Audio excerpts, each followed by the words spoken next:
ರಾಜ್ಯದಲ್ಲಿ ಮತ್ತೆ ಆಕ್ಟಿವ್ ಆಗಿದೆ BJP rebel team. Yatnal and team ನಿಂದ ಬೃಹತ್ ಹೋರಾಟಕ್ಕೆ ಪ್ಲಾನ್ ಮಾಡಿಕೊಳ್ಳಲಾಗ್ತಾ ಇದೆ. ವಕ್ಫ್ ಹೋರಾಟ ರಾಜ್ಯದಾದ್ಯಂತ ಮಾಡೋದಕ್ಕೆ ತೀರ್ಮಾನಿಸಿದ್ದಾರೆ. ಯತ್ನಾಳ್ ನೇತೃತ್ವದಲ್ಲಿ ರಾಜ್ಯದಲ್ಲಿ ವಕ್ಫ್ ವಿರುದ್ಧ ಕಹಳೆ. ನಿನ್ನೆ ಕುಮಾರ್ ಬಂಗಾರಪ್ಪ ನಿವಾಸದಲ್ಲಿ ಸಭೆ ನಡೆದಿದೆ. ಬೀದರ್ನಿಂದ ವಕ್ಫ್ ವಿರುದ್ಧ ಕಹಳೆ ಮೊಳಗಿಸೋದಕ್ಕೆ ರೆಬಲ್ ಲೀಡರ್ಸ್ ರೆಡಿಯಾಗಿದ್ದಾರೆ. ಮೊನ್ನೆ ವಿಜಯಪುರದಲ್ಲಿ ನಡೆದ ವಕ್ಫ್ ವಿರುದ್ಧದ ಹೋರಾಟ ಯಶಸ್ವಿಯಾದ ಬೆನ್ನಲ್ಲೇ ಯತ್ನಾಳ್ ಟೀಮ್ ರೆಡಿಯಾಗಿದ್ದು ಮತ್ತಷ್ಟು ಆಕ್ಟಿವ್ ಆಗಿದೆ. ಯತ್ನಾಳ್ ನೇತೃತ್ವದ ಹೋರಾಟಕ್ಕೆ ಶೋಭಾ ಕರಂದ್ಲಾಜೆ ಸಾಥ್ ನೀಡಿದ್ರು. ಈಗ ಹೋರಾಟ ಮತ್ತಷ್ಟು ತೀವ್ರ ಮಾಡೋದಕ್ಕೆ ತೀರ್ಮಾನ ಮಾಡಿದ್ದಾರೆ. ಇವತ್ತು ಸುದ್ದಿಗೋಷ್ಠಿ ಕರೆದಿದ್ದಾರೆ ಯತ್ನಾಳ್ ಅಂಡ್ ಟೀಮ್. ಇವತ್ತು ಸುದ್ದಿಗೋಷ್ಠಿಯಲ್ಲಿ ವಕ್ಫ್ ವಿರುದ್ಧ ಹೋರಾಟದ ಬಗ್ಗೆ ಘೋಷಣೆ ಮಾಡೋ ಸಾಧ್ಯತೆ ಇದೆ.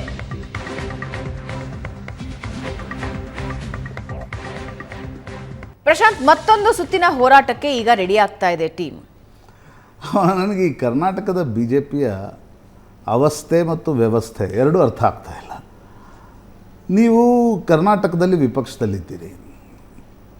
ಎರಡು ತಂಡಗಳು ನೋಡಿ, ಎರಡು ಭಿನ್ನ ಭಿನ್ನ ಅಭಿಪ್ರಾಯಗಳು, ಬಂಡಾಯ, ಜಗಳ, ಅಸಮಾಧಾನ. This is part of politics. ಇದೇನು ರಾಜಕಾರಣಕ್ಕೆ ಹೊಸ್ತು ಅಂತ ಅನ್ನೋದನ್ನು ನಾನು ಹೇಳ್ತಾ ಇಲ್ಲ.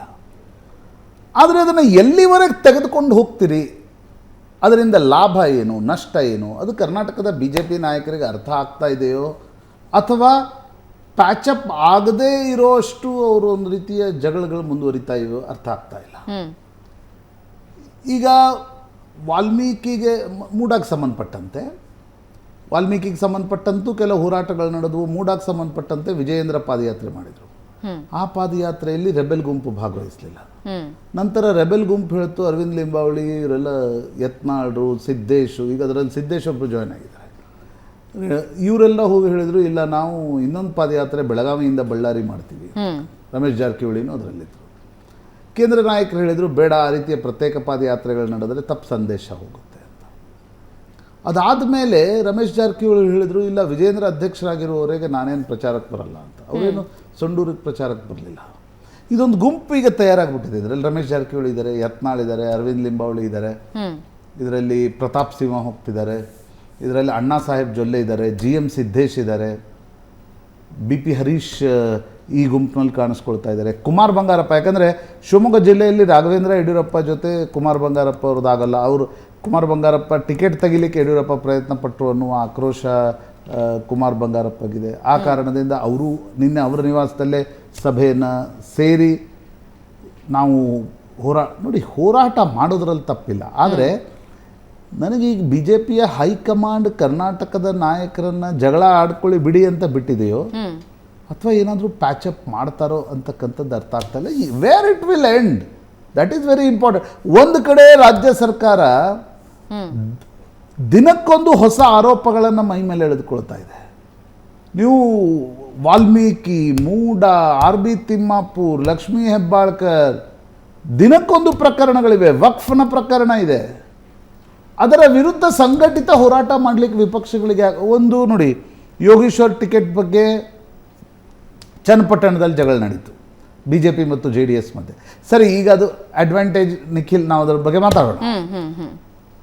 ಈಗ ಬಸನಗೌಡ ಪಾಟೀಲ್, ಯತ್ನಾಳ್, ರಮೇಶ್ ಜಾರಕಿಹೊಳಿ, ಸಿದ್ದೇಶ್ ನಾವು ಪ್ರತ್ಯೇಕ ಹೋರಾಟ ಮಾಡ್ತೀವಿ ಅಂತ ಹೊರಟಿದ್ದಾರೆ. ಇನ್ನೊಂದು ಕಡೆ ಆಂತರಿಕವಾಗಿ ನಾನು ಹೇಳ್ತೀನಿ, ವಿಜೇಂದ್ರ BJP ಹೈಕಮಾಂಡ್ ಮೇಲೆ ಒತ್ತಡ ಹಾಕ್ತಾ ಇದ್ದಾರೆ. ಇದು ಆಂತರಿಕವಾಗಿ ನಡೆದಿರ್ತಕ್ಕಂಥ ಬೆಳವಣಿಗೆಗಳು. ಅವ್ರು ಒತ್ತಡ ಹಾಕ್ತಿದ್ದಾರೆ, ಬಸನಗೌಡ ಪಾಟೀಲ್, ಯತ್ನಾಳ್ ಮೇಲೆ ಕ್ರಮ ತೆಗೆದುಕೊಳ್ಳಿ ಅಂತ ವಿಜೇಂದ್ರ ಕೂತಿದ್ದಾರೆ.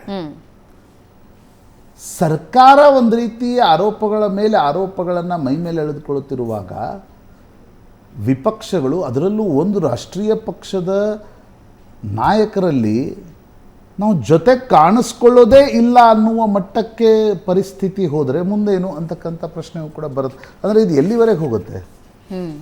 ಈಗ ಬಸನಗೌಡ ಪಾಟೀಲ್, ಯತ್ನಾಳ್ರು ಯಾವುದೇ, ಅವರು ಬೊಮ್ಮಾಯಿ, ನಾನು ಶಿಗ್ಗಾಂವ್ ಹೋಗಿದ್ದೆ, ಅವರು ಬೊಮ್ಮಾಯಿ ಪರವಾಗಿ ಬಂದು ಪ್ರಚಾರವನ್ನು ಮಾಡ್ತಿದ್ದಾರೆ. ಅವರು BJPಯ ಪ್ರಚಾರವನ್ನು ಮಾಡ್ತಿದ್ದಾರೆ. ಪ್ರಹ್ಲಾದ್ ಜೋಶಿ ಪರವಾಗಿ ಅವರು ಪ್ರಚಾರವನ್ನು ಲೋಕಸಭಾ ಚುನಾವಣೆಯಲ್ಲಿ ಮಾಡಿದರು. ಬಟ್ ನಾನು ವಿಜೇಂದ್ರ ಜೊತೆ ನೋ ಕಾಂಪ್ರಮೈಸ್ ಅಂತ ಹೇಳ್ತೀನಿ. ಇನ್ನೊಂದು ಕಡೆ ವಿಜೇಂದ್ರ ಆ್ಯಂಡ್ ಟೀಮ್ ಅವರನ್ನು ವಿಶ್ವಾಸಕ್ಕೆ ತೆಗೆದುಕೊಳ್ತೀವಿ ಅಂತ ಹೇಳ್ತಾರೆ, ಆದರೆ ಆ್ಯಕ್ಚುಲಿ ವಿಶ್ವಾಸಕ್ಕೆ ತೆಗೆದುಕೊಳ್ಳುತ್ತಿಲ್ಲ ಅನ್ನೋದು ಅವರು ರೆಬೆಲ್ ಟೀಮ್ ಹೇಳ್ತಾ ಇರ್ತಕ್ಕಂಥ ಮಾತು. ತಮ್ಮೇಶ್ ಗೌಡ, ಹರೀಶ್ ಪೂಂಜಾ ಇನ್ನೊಬ್ರು ಯಾರೋ ಇದ್ದಾರೆ, ಅವ್ರು ಇಬ್ಬರು ಮೂರು ಜನರ ಮಾತನ್ನು ಕೇಳ್ತಾರೆ, ಉಳಿದ ಸೀನಿಯರ್ಸ್ಗಳಿಗೆ ರೆಸ್ಪೆಕ್ಟ್ ಕೊಡಲ್ಲ ಅಂತ ಇವ್ರು ಹೇಳೋದು, ಇವ್ರ ದೂರು. ಅವ್ರು ಹೇಳ್ತಾರೆ ವಿಜೇಂದ್ರ ಹೇಳ್ತಾರೆ ನಾನು ಎಷ್ಟು ಪ್ರಯತ್ನ ಪಡ್ಬೇಕ್ರಿ, ಏನು ಕೈಕಾಲು ಬೀಳ್ಬೇಕಾ, ಎಷ್ಟು ಪ್ರಯತ್ನ ಪಟ್ಟರು ಅವ್ರ ಜೊತೆಗೆ ಬರೋಲ್ಲ ಅಂದಾಗ ನಾವು ಏನು ಮಾಡಬೇಕು ಅಂತ. ಬಟ್ ಇದು ಬರೀ ವಿಜೇಂದ್ರ ಒಬ್ಬರಿಂದಾನೇ ಸಾಧ್ಯ ಆಗೋದಿಲ್ಲ ಪ್ರಶಾಂತ್. ಒಂದು ವಿಜೇಂದ್ರ ಕೆಲವೊಂದು ಡ್ಯಾಮೇಜ್ಗಳನ್ನು ಆಲ್ರೆಡಿ ಮಾಡ್ಕೊಂಡಿದ್ದಾರೆ, ಅದನ್ನು ಸರಿಪಡಿಸಬೇಕು. ಇದ್ರ ಜೊತೆಗೆ ಹೈಕಮಾಂಡ್ ಹೇಳಬೇಕು ಒಟ್ಟಿಗೆ ಹೋಗಬೇಕು ಅಂತ. ನೋಡಿ, ಅದರಲ್ಲಿ NR ಸಂತೋಷ್ ಹೊಸ ಸೇರ್ಪಡೆ, JDSಗೆ ಹೋಗಿದ್ರು ಅವರು, ಏಕಾಏಕಿ ರೆಬೆಲ್ ಟೀಮಲ್ಲಿ ಕಾಣಿಸ್ಕೊಳ್ತಾ ಇದ್ದಾರೆ. ಒಂದು ಕಾಲದಲ್ಲಿ ಯಡಿಯೂರಪ್ಪನವ್ರು ಕಾರ್ಯದರ್ಶಿ ಆಗಿದ್ರು.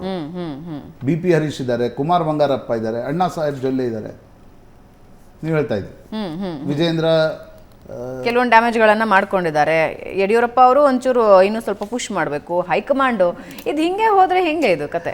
ಏನಿದೆ, ಪಾಲಿಟಿಕ್ಸ್ನಲ್ಲಿ ಒಂದು ಮ್ಯಾಚುರಿಟಿ ಅಂತಿರುತ್ತೆ, ಪೊಲಿಟಿಕಲ್ ಮ್ಯಾಚುರಿಟಿ. ಪ್ರಾಯಶಃ ಐ ಡೋಂಟ್ ನೋ, ಕರ್ನಾಟಕದ BJPಯಲ್ಲಿ ಯಡಿಯೂರಪ್ಪನವರು ಸ್ವಲ್ಪ ಸೈಡ್ ಲೈನ್ಗೆ ಹೋದ್ಮೇಲೆ ಮತ್ತು ಅನಂತಕುಮಾರ್ ತೀರ್ಕೊಂಡ್ಮೇಲೆ ಕರ್ನಾಟಕದ BJPಯಲ್ಲಿ ಗ್ಲೂ ಇಲ್ಲ. ನಿಮ್ಗೊಂದು ಪೊಲಿಟಿಕಲ್ ಪಾರ್ಟಿಗೊಂದು ಗ್ಲೂ ಬೇಕಾಗತ್ತೆ. ಆ ಗ್ಲೂ ಕರ್ನಾಟಕದ BJPಯಲ್ಲಿ ಹೊರಟೋಗಿದೆ. ಅಲ್ಲಿ RSS ಒಂದು ಪಾರ್ಟಿ ರೀತಿ. ಈಗ RSS ಒಂದು ಸಭೆ ನಡೆಸ್ತಪ್ಪ ಸದಾಶಿವನಗರದ ರಾಷ್ಟ್ರೋತ್ಥಾನದಲ್ಲಿ. ಆ ಸಭೆಯ ಫಾಲೋ ಅಪ್ ಏನಾಯಿತು ಆ ಸಭೆ? ಅವರು ಚರ್ಚೆ ಮಾಡಿದ್ರು, ಇವರು ಚರ್ಚೆ ಮಾಡಿದ್ರು, ಎಲ್ಲರೂ ಚರ್ಚೆ ಮಾಡಿದ್ರು, ಜಗಳ ಜಾಸ್ತಿ ಆಯಿತು. ಈಗ ಸಪೋಸ್ ಟು ಬಿ RSS ಜಗಳವನ್ನು ಬಗೆಹರಿಸ್ಬೇಕಲ್ವ BJPಯಲ್ಲಿ. ಮುಂದೆ ಏನಾಯ್ತು ಅದು ಸಭೆಯ ಫಲಶ್ರುತಿ ಏನಾಯಿತು? ಇಲ್ಲ. ಸಭೆ ಆಯಿತು, ಸಭೆ ನಡೆಸಿ ಇನ್ನೂ ಜಗಳ ಜಾಸ್ತಿ ಆಯಿತು. ಯಾಕಂದರೆ ಪರಸ್ಪರ ಯಾರು ನನ್ನ ವಿರುದ್ಧ ಇದ್ದಾರೆ, ಯಾರು ನನ್ನ ಪರ ಇದ್ದಾರೆ ಅನ್ನೋದು ವಿಜೇಂದ್ರಿಗೂ ಗೊತ್ತಾಯಿತು, ಯತ್ನಾಳ್ಗೂ ಗೊತ್ತಾಯಿತು. ಅವ್ರು ಇನ್ನಷ್ಟು ಜಗಳ ಜಾಸ್ತಿ ಉಂಟು. ನಾನು ಜಗಳ ಆಡಬೇಡಿ ಅಂತ ಹೇಳಲಿಕ್ಕೆ ನಾವು ಯಾರು. ಆದರೆ ವಿಪಕ್ಷದಲ್ಲಿದ್ದಾಗ ಸರ್ಕಾರ ಒಂದು ರೀತಿಯಾಗಿರ್ತಕ್ಕಂಥ ಡೋಲಾಯಮಾನ ಸ್ಥಿತಿಯಲ್ಲಿದ್ದ, ಡೋಲಾಯಮಾನ ನಾಟ್ ಪೊಲಿಟಿಕಲಿ, ಹಗರಣಗಳ ಮೇಲೆ ಹಗರಣಗಳು, ಆರೋಪಗಳು ಇದ್ದಾಗ ವಿಪಕ್ಷಗಳು ಒಂದು ಕಡೆ ಕುಳಿತುಕೊಂಡು ನೀವು ಅಧಿಕಾರವನ್ನು ನಡೆಸೋದು ಬಿಡಿ, ಹೋರಾಟವನ್ನೇ ಒಂದು ಕಡೆ ಕೂತ್ಕೊಂಡು ನಡೆಸೋಕ್ಕಾಗಲ್ಲ ಅಂತಂದರೆ ನಾಳೆ ಹೆಂಗೆ 28ಕ್ಕೆ ಹೋರಾಟವನ್ನು ಮಾಡ್ತೀರಿ, ಹೆಂಗೆ 28ಕ್ಕೆ ಒಟ್ಟಿಗೆ ಹೋಗ್ತೀರಿ? ಅದರ ಅರ್ಥ ಏನು? ಇದು ಪ್ಯಾಚಪ್ ಆಗಲಿಲ್ಲ ಅಂದರೆ ಕರ್ನಾಟಕದಲ್ಲಿ 4ನೇ ಪಾರ್ಟಿ ಹುಟ್ಕೊಳ್ಳುತ್ತೆ. ಇದರ ಅರ್ಥ ಇಷ್ಟೇ. ಇದನ್ನ ಹೈಕಮಾಂಡ್ ಹೇಗೆ ಪ್ಯಾಚಪ್ ಮಾಡುತ್ತೆ? ಅದೇ ಆಗಿತ್ತು ಪ್ರಶಾಂತ್. 20 ವರ್ಷಗಳಲ್ಲಿ BJPನ ತಗೊಂಡು ಬಂದು ನಿಲ್ಲಿಸಿರೋ ಸಿಚುವೇಶನ್ ಸ್ಥಾನ ಏನಿದೆ ಅದನ್ನು ಇವರೆಲ್ಲರೂ ಕಳೀತಾರೆ ಅಂತ ಅನಿಸ್ತದೆ.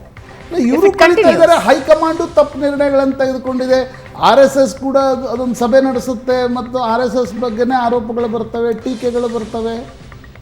ಪ್ರಶಾಂತ್, ಹೈಕಮಾಂಡ್ ಎಲ್ಲಿ ಮೆಸ್ಡ್ ಅಪ್ ಆಗಿದೆ. ಕರ್ನಾಟಕದ BJP has become messed up.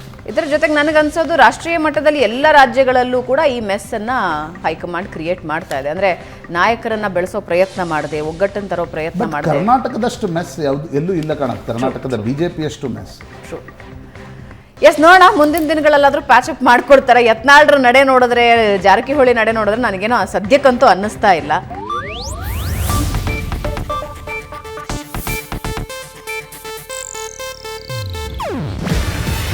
ಇದು ಏಷ್ಯಾನೆಟ್ ನ್ಯೂಸ್ ನೆಟ್ವರ್ಕ್ ಪ್ರಸ್ತುತಿ. ನೀವು ನೋಡ್ತಿದ್ದೀರಾ ಏಷ್ಯಾನೆಟ್ ಸುವರ್ಣ ನ್ಯೂಸ್.